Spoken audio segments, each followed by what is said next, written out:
Hi, welcome to Daytime Stories with Jeri. That's me. We're here with another exciting book for you guys today.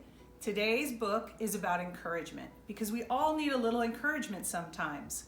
Today our author is Karan and the illustrator is Robert Gant Steele. And the story is called The Trellis and the Seed, and it's a story of encouragement for all ages. I think you guys are really going to like this one, so let's check it out. The Trellis and the Seed. The illustrations in this book were actually paintings. The little seed felt warm in the nice lady's hand.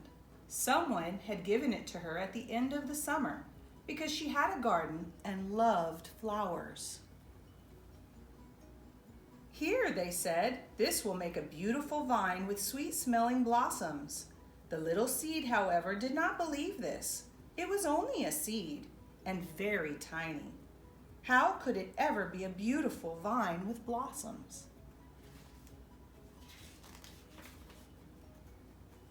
The little seed spent the winter in a jelly glass on the top shelf of a china cupboard. When spring came, the nice lady went out and bought a trellis for the seed. A whole trellis for one tiny seed. Then she took down the glass, ran a bit of water into it so the seed could soak. This will make you soft and help you sprout faster, she said. The nice lady went to her early spring garden and found just the right place for the trellis. She put it deep into the ground by her brick wall. At the base, she made a tiny hole with her finger. Then she went inside and picked up the seed, which had grown soft from soaking. She took it to the garden. She put it in the hole. She said goodbye. See you this summer. Then she filled the small hole with dirt and patted it firmly with her hand. Though being someplace soft felt nice for a change, it was dark in the hole. It was cold in the hole. Don't worry, said the earth. God planned something beautiful for you. You will be a green vine with blossoms that scent the air with sweet perfume. There it was again, the story about vines and blossoms. The little seed did not believe it. Days passed, the sun shone, and the rain fell, and then there was a stir in the small, dark hole. First, something happened at the bottom of the little seed. It felt like a tickle. Then something happened at the top of the little seed. It felt like a kiss. The rain fell, the sun shone, the days grew warm. Soon there was no more seed. Instead, there was a small green sprout. Hello, said the nice lady. I knew you'd soon be up and about.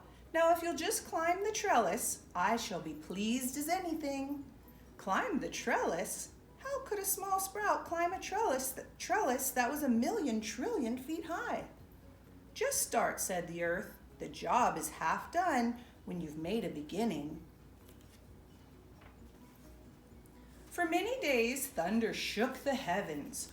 Water stood in puddles in the garden. The little sprout thought it might drown. And then the sun came out. It shone and shone. While the sprout was scarcely paying attention, it became a vine. The vine stretched out green, curling trendle. It touched something that didn't feel soft like dirt or warm like sun.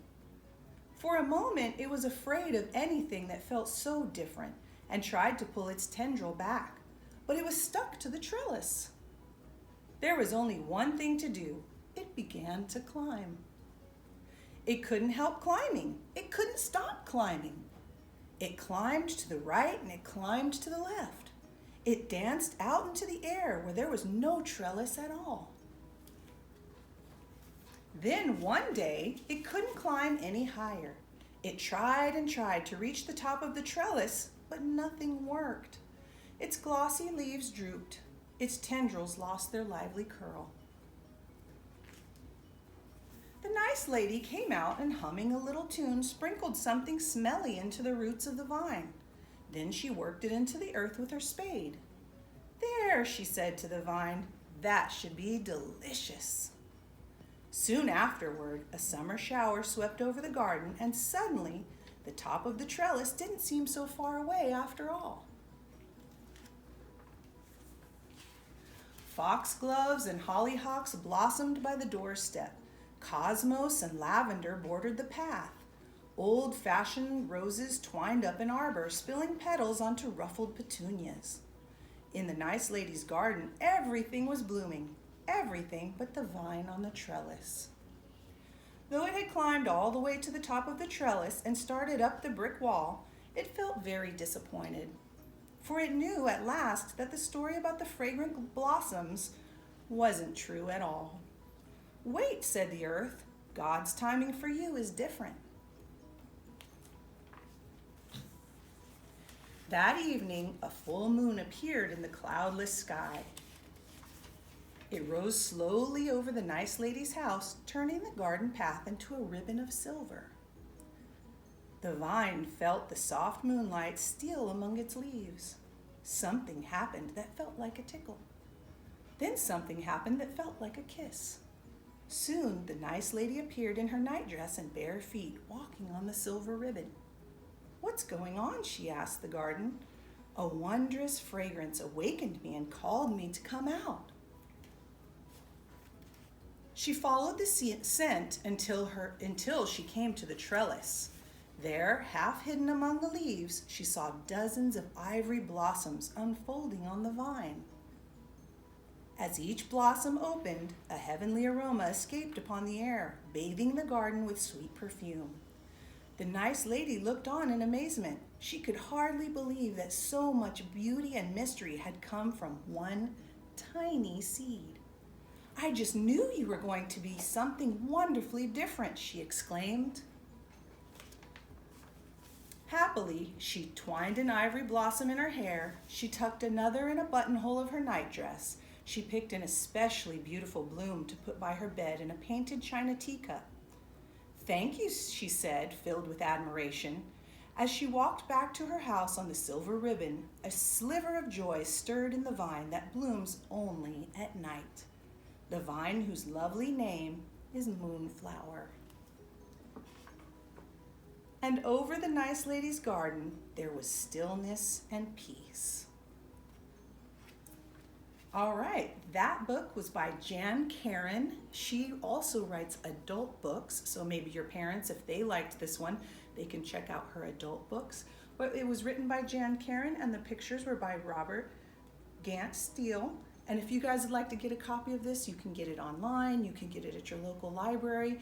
But all of you should be encouraged that even though you think your blossoms might not be coming, your vine might not be growing as tall as you want it to be, you can't climb the trellis like you want to, don't worry. The timing is coming, you're getting stronger, you're growing bigger, and you can do a lot of things.